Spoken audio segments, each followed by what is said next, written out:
Hi, I'm Tara from livingonadime.com, and this is my husband, Mike. And joining us today is my mother in Kansas, Jill. Yes. Is that what you wanted me to say?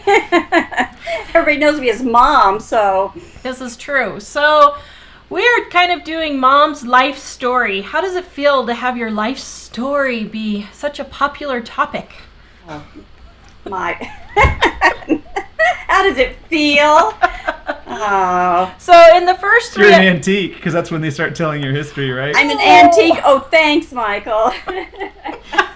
I didn't say it. He did.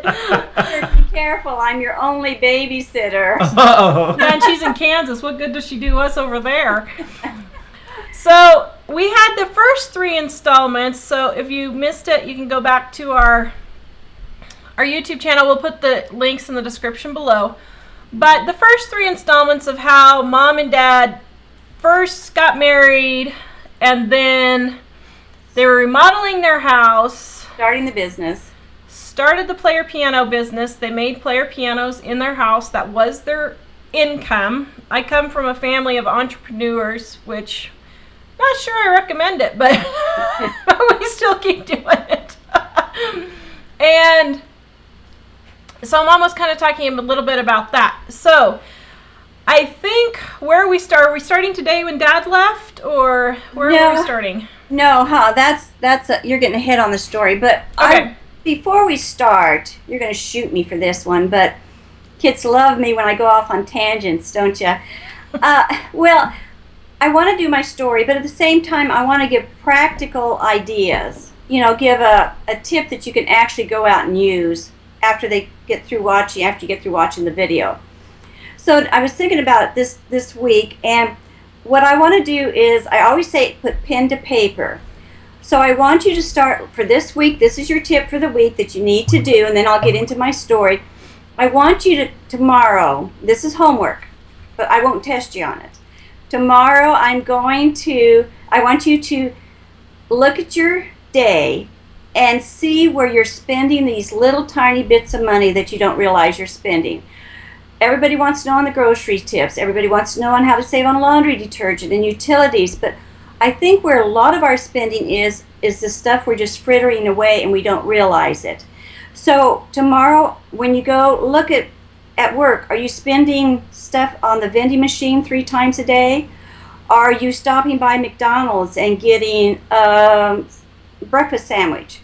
And think about this. In your mind, are you thinking, I'm just getting a breakfast sandwich, it's not that big a deal, but are you adding hash browns and a drink to go along with that breakfast sandwich? Because all this stuff adds up. Are you stopping at the convenience store to get gas and grabbing a bag of chips and a large drink and this, that, and the other? So I want you to look at these places, because they're going to be a habit in your life that you don't realize you're doing it. So you're going to have to really look careful. Today I'm using the example. You can use any of the same types of examples I just mentioned, but today I'm going to use coffee. And my granddaughter you guys' daughter works at a coffee place where she has regulars come every day and pay $8 for a cup of coffee. And so this is I don't even pay that much for my meal at McDonald's or Wendy's. I don't pay that much when I go out to an expensive restaurant. I just get an appetizer, and so I don't pay that much. But so she has regulars come there. Now I'm going to take an average, and I want you to listen to this. I'm doing average. Some of you will pay less, some will pay more. So I don't want you to worry about whether you're paying less or paying more. I want you to get the tip and the idea and use whatever number you have, use that for you personally. Okay, so let's say you're going to get a cup of coffee tomorrow morning. You drive up and you get this $5 cup of coffee. In your mind, you're spending $5. And no biggie, $5 to you is not that big of a deal, and you get to work, and come lunch, you're exhausted, you're stressed, you think, I'm just going to get me another cup of coffee. $5 more. It's only today. Huh? Because it's only today I'm going to do this. Yeah, and they've only spent you still only spent $5. The reality is, you have now spent $10, you see, on coffee. Not just $5. You've spent $10 that day on coffee. So when I talk about putting pen to paper, I'm not talking about writing down every single thing you buy that day. That method works great for some people. If it works for you, go for it. I tried this. I know I'm going off here. I tried this method because I experiment and research on this stuff to see if it's going to work for the average person. I do with everything we do. So I had all 4 grandkids at one point. And I mean, they were little. They were in car seats, toddlers, this type of thing. I took them shopping with me one day. And I was going to practice with my notebook and paper, writing down everything I spent. By the second store, I was going insane, because I'm trying to corral the kids. And my grandkids, I'm not bragging, but they really are well behaved. So they weren't being rowdy or anything. It was just they were busy and trying to keep 4 of them corralled in the store. I couldn't get everything written down. Then we were walking out the store. I got them all out of the cart. We were walking out the store. Well, we come to the bubblegum machine. Well, of course, I have to give them all money to put in the bubblegum machine. And that's an unwritten rule of grandmas, isn't it? That you have to give grandkids whatever they want. Well, you seem to think so. So, I thought, oh no, I've got to write those quarters down that I spent before I forget, but I'm herding them out across the parking lot, and we get to the car, and I'm trying to get them buckled up, and my notebook falls down in between the seat, So now I'm digging out the notebook, and the pen in the meantime falls down, and then the kids are ready, they're wanting to get going, and all for $1 that I put in the bubblegum machine for them. It did not work. It was a nightmare. Now, if it works for you, use it. So when I talk about putting pen to paper, that's not the type of thing I'm talking about. I'm talking about writing down, looking at what you're spending. Be aware of what you're spending. Pay attention. How many times do you go to a grocery store, Walmart, someplace, and you're talking on your cell phone, you swipe the credit card, grab the receipt, and walk out, and you have no clue what you just spent. Start being more aware of your spending and looking at things. And so take and put pen to paper and multiply this stuff out. If you take 2 days, okay, those coffees for 2 days is $20. And you just cut out 2 days of coffee is all. I'm not asking you to cut out the whole week, just 2 days. You will have enough gas. If you drive 10 miles to and from work, you will have enough gas to put for work that week. Yeah. With just cutting out 2 days, which is not that, horrible. People holler about gas is so expensive. I don't know what I'm going to do, You cut out 2 days worth of coffee and you got your gas covered. Okay, put the pen to paper one more time. Multiply that $10 coffee. Remember, we started out with $10 for a month is $300. If you cut those coffees out for a month, that's $300. That's equal to the average American's utilities plus $100. There's no reason you can't pay your utilities if you're buying coffee like that every day. Yeah, people make excuses for the utilities and all that kind of stuff, Yeah. and yet they're buying those kinds of things. No reason. So one more time, we're going to put pen to paper for a year. Okay, I know you mathematicians are looking, that should be 3,650, but I just rounded it up. This is for a year, $10 every day for a year. And if you think about it, that's no chump change. That's almost half my monthly income, as a matter of fact, for those 2 coffees. Just 2 coffees a day. And you mean half your yearly income? Yeah. Did I say monthly? See, that's why we need to do these together, because Tara and I catch each other on this stuff all the time when our brains aren't functioning. I know you ain't living on that a month. So, $3,600. People say, well, I can't afford a car. I can't afford insurance on my car. Michael and Tara just bought a car for $3,100.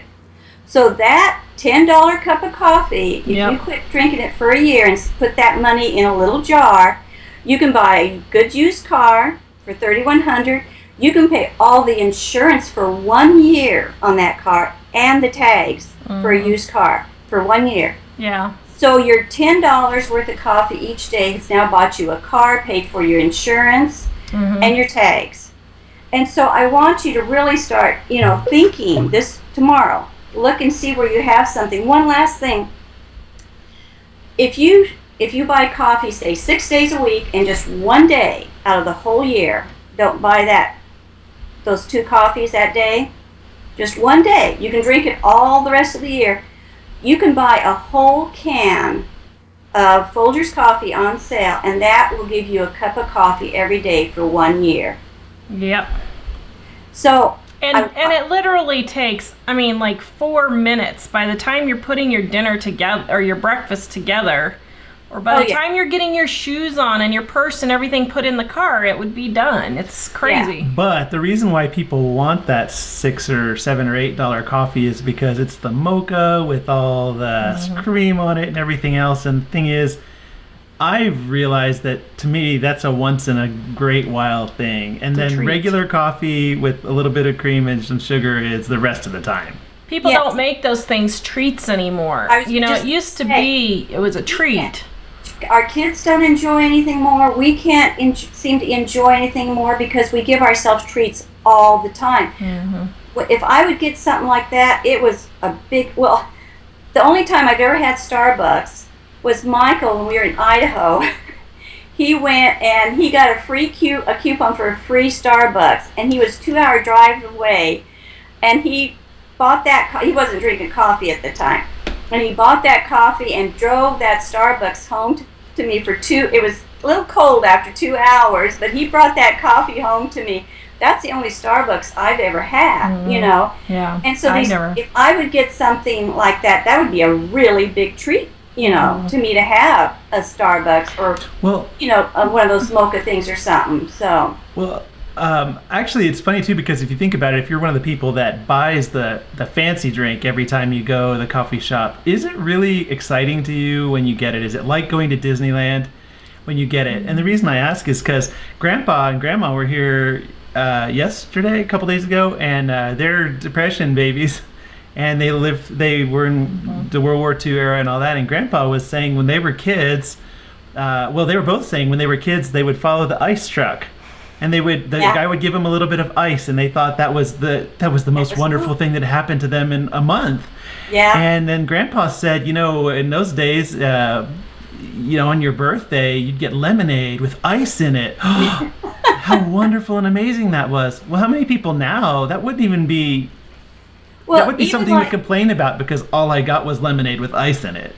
Yeah, even like I remember being little and living in Texas, and it was so hot because we had no air conditioning, and Grandma would make up Jell-O, and she'd put ice in it to get it to set up faster.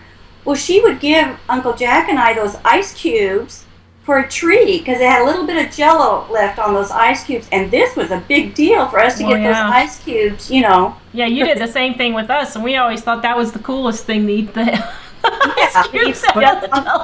But it's funny because there were times where we would eat ice cream every day. Well, so besides the fact that it's not good to eat ice cream every day, it just became the thing to do. But I've noticed if we only eat ice cream every other week or once a month, it tastes better.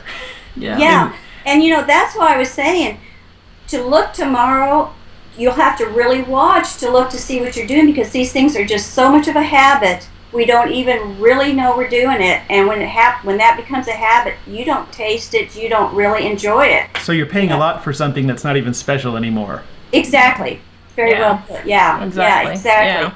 So you start slow. I always say start slow. You maybe can't go cold turkey and not buy a coffee again, but maybe just buy Monday, Wednesday, and Friday buy a coffee, or just buy 1 coffee a day instead of 2. Find a way that's comfortable for you, and that's your homework for the next couple of weeks. And I don't want to hear, this may not work for you, but we have so many tips and ideas. We'll be telling something else that might work for you, but some of you need to really watch and see if you're frittering away, your money on this type of thing. Yeah, it's funny because I had a lady the other day said when we were doing the live shows every day, she was like, "Oh, you just can't keep this up. You're just going to run out of content."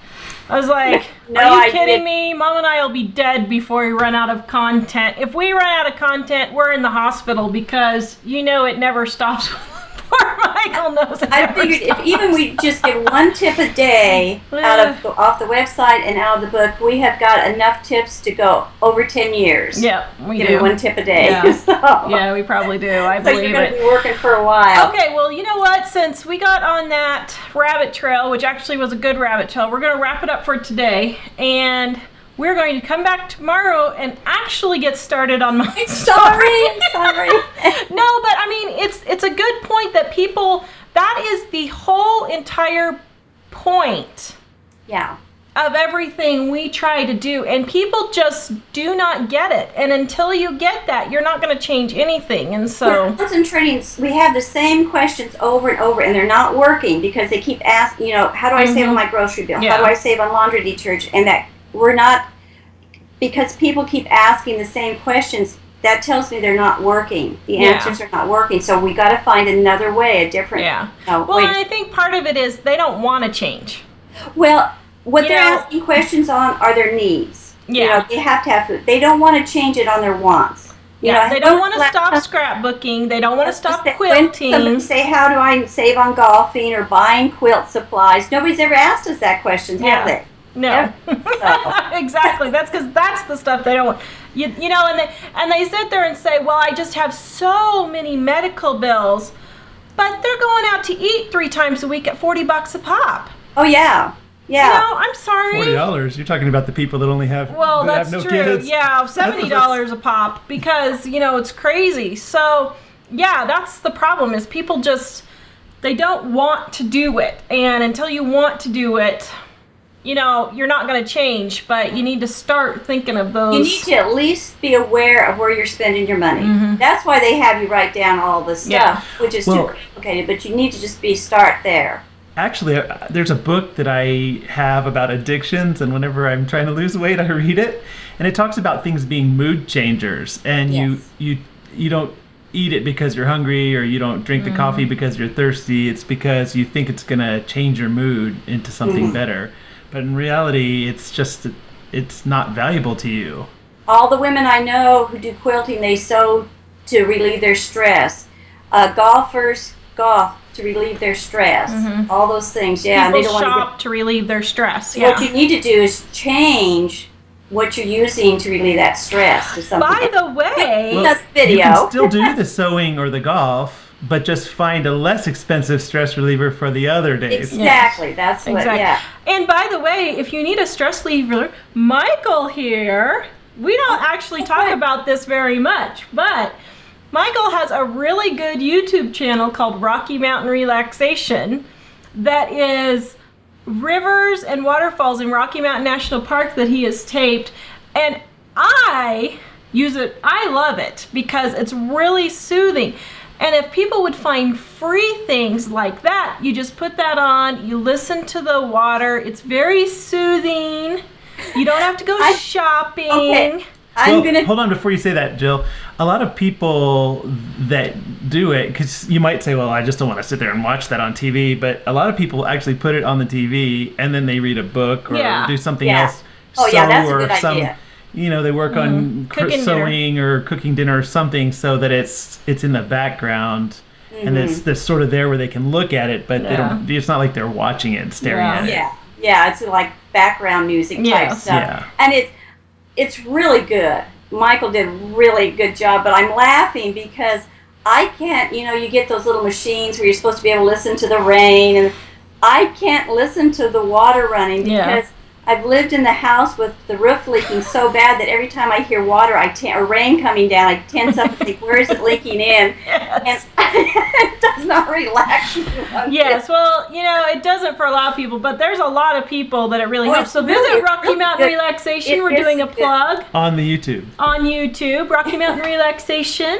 Yes. Yes. So, okay, so we're going to come back tomorrow and we're going to have Mom talk about her story. Are we going to talk about your story next time? Yes. Okay. Yes. So we're going to talk about her story and I'm going to front load it with a tip that's going to take the whole show. I know. I'm sorry. That's okay. I mean, no, because I think people need it. And, that's why we're talking about these things, because people really need to start getting this down. And you got to stop burying your head in the sand. So anyway, okay, we will be back tomorrow. And we'll start with Mom's story tomorrow. Bye-bye. Bye. Bye.